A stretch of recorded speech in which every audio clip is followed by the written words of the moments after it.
السلام علیکم حب وطن پاکستانیوں۔ آج اس بہادری کا مظاہرہ chief justice Peshawar high court نے کیا۔ اگر پاکستان کی جوڈیشری اس طرح سٹینڈ لینے لگ جائے تو یقین مانیے پاکستان کو انقلاب کی ضرورت ہی نہیں۔ Chief justice Peshawar high court کے الفاظ جو ہیں اس گھٹن کے ماحول میں بارش کی پہلی بوند کی طرح پاکستانی عوام پر گر پڑے۔ آج پشاور ہائی کورٹ میں ہوا کیا؟ آخر chief justice Peshawar high court نے ایسے تاریخی ریمارکس دے کر اپنے آپ میں خود سے تاریخ رقم کر لی۔ انہوں نے کہا کہ اگر میں کسی کو انصاف نہیں دے سکتا تو مجھے اس کرسی پر بیٹھنے کا کوئی حق نہیں۔ اگر آج اس کو پیش نہیں کیا جاتا تو میں اس عہدے سے استعفیٰ دے دیتا ہوں۔ تو محب وطن پاکستانیوں، بندیال کو تو قدرت جو ہے وہ بار بار یہ موقع دے رہی ہے کہ وہ تاریخ رقم کرے، لیکن بندیال ہر بار یہ رقم واپس کر دیتا ہے۔ اس حکومت کے جاتے ہی بندیال کے پاس دوبارہ موقع ہوگا کہ وہ توہین عدالت کی کارروائی کا آغاز کرے اور جنہوں نے آئین توڑا ہے توہین عدالت لگا کر ایک دفعہ ان کو پھر قانون کے کٹہرے میں لائے۔ اب سوال جو ہے وہ یہ پیدا ہوتا ہے کہ آخر توشہانہ کیس میں جان بوجھ کر جج صاحب نے کہاں کنفیوژن پیدا کیا ہے؟ اصل میں اس فیصلے سے فائدہ کس کو ہونے جا رہا ہے؟ ظاہر ہے یہ فیصلہ کسی کے حق میں اور کسی کے خلاف ہے۔ سیشن کورٹ میں طلبی، آخر عمران خان کے ساتھ کل کیا ہونے جا رہا ہے؟ اسلام آباد نے دوسری طرف سے عمران خان کے گرد جو ہے وہ گھیرا تنگ کر لیا ہے۔ ہائی کورٹ کے فیصلے کی روشنی میں اب جج ہمایوں دلاور جو ہے وہ کیس کے قابل سماعت ہونے اور ٹرائل کا حتمی فیصلہ دونوں ایک ساتھ دے سکتا ہے، اور یہ بھی ممکن ہے کہ ایسا ہی ہو اور کل ہی لاہور ہائی کورٹ جو ہے وہ عمران خان کے وکیل کو پابند کرے کہ ٹرائل کورٹ جب حتمی دلائل مانگے تو آپ دلائل دیں گے، اور کورٹ نے کل دلائل ہی مانگنے ہیں، کیونکہ توشہانہ کیس میں عمران خان جو ہیں ان کے متعلق جو بھی تفصیلی فیصلہ دیا گیا تھا اس میں یہی تھا کہ کیس حتمی دلائل کے مرحلے میں ہے۔ عمران خان کے وکیل کو جب عدالت بلائے تو وہ حتمی دلائل دیں۔ جج ہمایوں دلاور عمران خان کی قابل سماعت ہونے کے متعلق درخواست کو بھی اسی کے ساتھ سنیں اور حتمی فیصلے کے ساتھ ہی پھر فیصلہ کیا جائے۔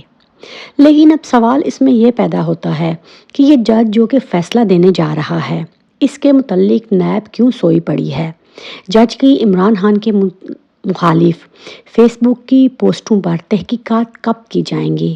عامر فاروق نے عمران خان اور وکلاء کی ٹیم کے خلاف تحقیقات کا تو حکم دیا ہے، کیونکہ آج عمران خان کے وکیل نیاز اللہ نیازی کی جج صاحب سے کافی تلخ کلامی ہوئی اور انہوں نے یہاں تک دھمکی دے دی کہ جج صاحب اگر آپ کے پاس اختیار ہے تو ہمارے پاس بھی اختیار ہے، اگر آپ ایک قدم آگے بڑھیں گے تو ہم بھی ایک قدم آگے بڑھیں گے، کیونکہ یہ جج جو ہیں یہ خود سے بدماشی پر اتر آئے ہیں۔ اور آپ نے اس بات کو بھی مد نظر رکھنا ہے کہ پاکستان کی تاریخ میں کل پہلی مرتبہ نیب کا چھٹی کے روز دفتر کھول کر عمران خان کو طلب کر کے شامل تفتیش کرنے کا فیصلہ ہے۔ عمران خان کو ہفتے کے دن یعنی کل طلب کر لیا گیا ہے۔ حافظ بہت جلدی میں ہے، فیصلہ کرنا چاہتا ہے، کیونکہ 15 اگست سے پہلے ہر حال میں عمران خان کو نااہل کرنا ہے اور ہمیں ہر قیمت پر نواز شریف کو واپس لے کر آنا ہے۔ ان غیر معمولی صورتحال میں یعنی کل ہفتے کے روز نیب سے بھی طلبی، عموماً نیب ہفتے کو بالکل بھی نہیں کھلتی اور نہ ہی کسی کو بلاتی ہے۔ پولیس JITB کل ہفتے کو ہی عمران خان کو طلب کر رہی ہے۔